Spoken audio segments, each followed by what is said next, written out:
Hey everyone, this is not like one of my usual videos, as you can probably already tell because you can see my face. Yeah, so as you probably know, or might not know, but I am a massive Ghostbusters fan, and I did a video like a year ago, kind of detailing how I became a Ghostbusters fan, how it initially scared me as a child, and now as an adult, it's one of the things I love most. So they just released a trailer, a teaser trailer for the next Ghostbusters movie. I thought it'd be fun to do a reaction to it, but these kind of reaction videos aren't going to be something I typically do on the channel. It's just not something I'm that interested in. So it's only going to be for like special occasions, and this hopefully is a very, very special occasion. So let's see what they have in store for us. Okay, Statue of Liberty is standing still for the time being. New York, it's good to be back. It's so important. Yeah, Coney Island, we haven't seen anything like this in a Ghostbusters movie, so that's fun.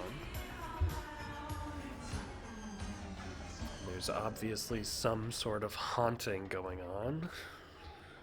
Call the professionals. What is that? Looks like a White Walker blizzard, like a hard home.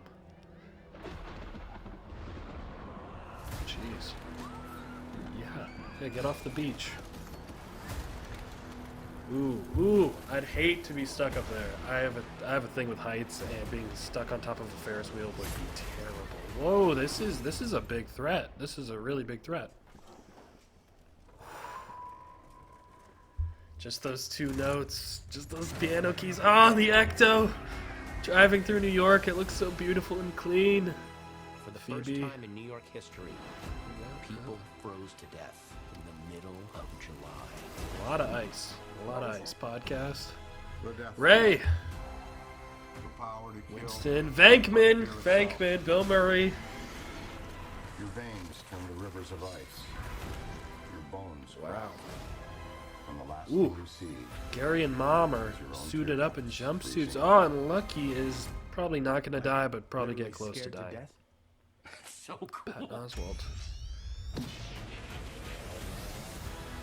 Ghostbusters. Frozen Empire. I don't love the title, but maybe it'll grow on me. That is a spooky looking ghost death chill thing. Alright. Okay, so that is our teaser trailer for Ghostbusters Frozen Empire. I don't love the title. I think it sounds not super Ghostbusters-y, but maybe it'll grow on me. I mean, the movie looks fun. It looks fun. It looks like it definitely fits, too, considering that there's so much Frozen stuff. So good on them for choosing a title that definitely is applicable. Yeah.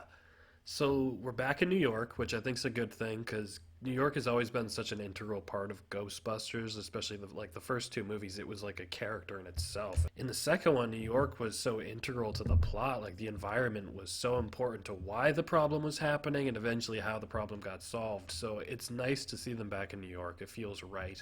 It also opens itself up for like more returning faces potentially. Like maybe we'll get a Louis Tully cameo. Maybe if Rick Moranis is willing to come out of retirement for that. Maybe we'll get like Walter Peck, Dickless. Maybe he still hates the Ghostbusters and is mad that they're coming back into business. Or maybe he's a supporter now, and maybe he's higher up in the political spectrum of New York. Oscar, baby Oscar, maybe an adult Oscar. Maybe he works at the museum, maybe. Slimer, is he still driving buses, or is he haunting the Cedric again, or is he in the firehouse?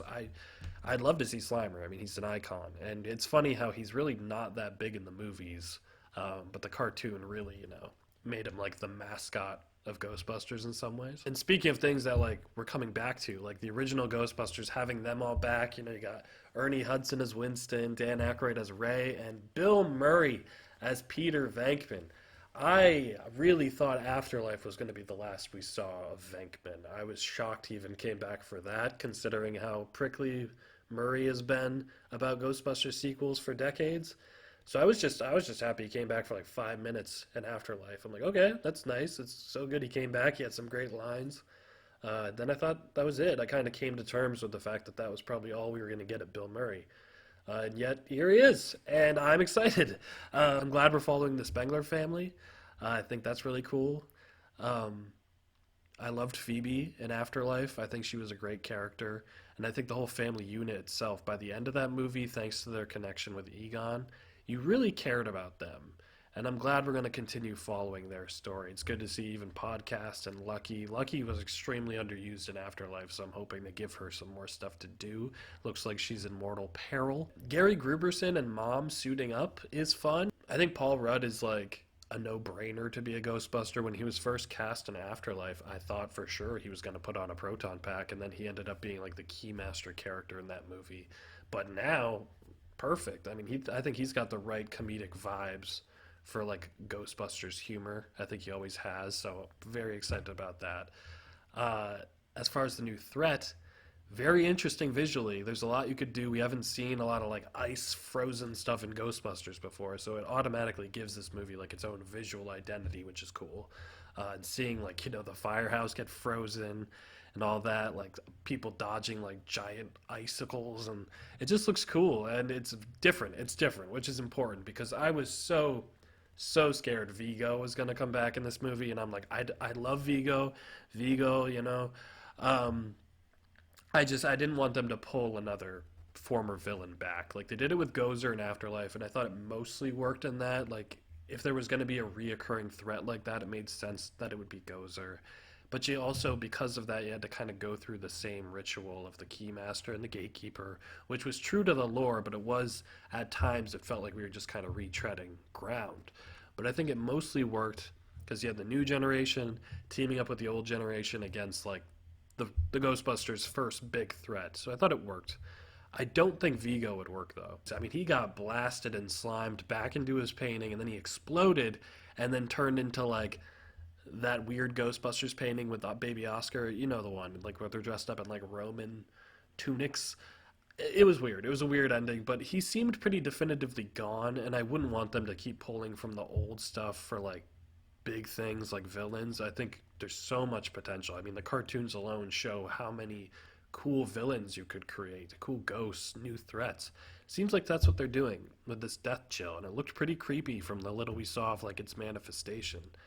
So, so yeah, I'm excited. And are you excited? If you're a Ghostbusters fan, what do you think of this movie? If you're not a Ghostbusters fan, what do you think of this movie? Is this something you'd be interested in? Is it something that appeals to you if you're not a big fan of the series? Because for me, it's like, oh, just excitement. Like, so just even seeing the Ecto One driving around New York is like, oh, come on. Oh, I can't wait. Anyway, if you love Ghostbusters like I do, I'm going to be covering more Ghostbusters on the channel at some point. So subscribe and we'll talk about it. And I'm definitely going to review this movie when it comes out. Until then, it's business as usual. I'm not going to be doing a lot of these video reactions because if you think I look uncomfortable, it's because I am. I really don't like this. So, business as usual. This looks great. Let me know what you think. See you guys next time. Have a great day.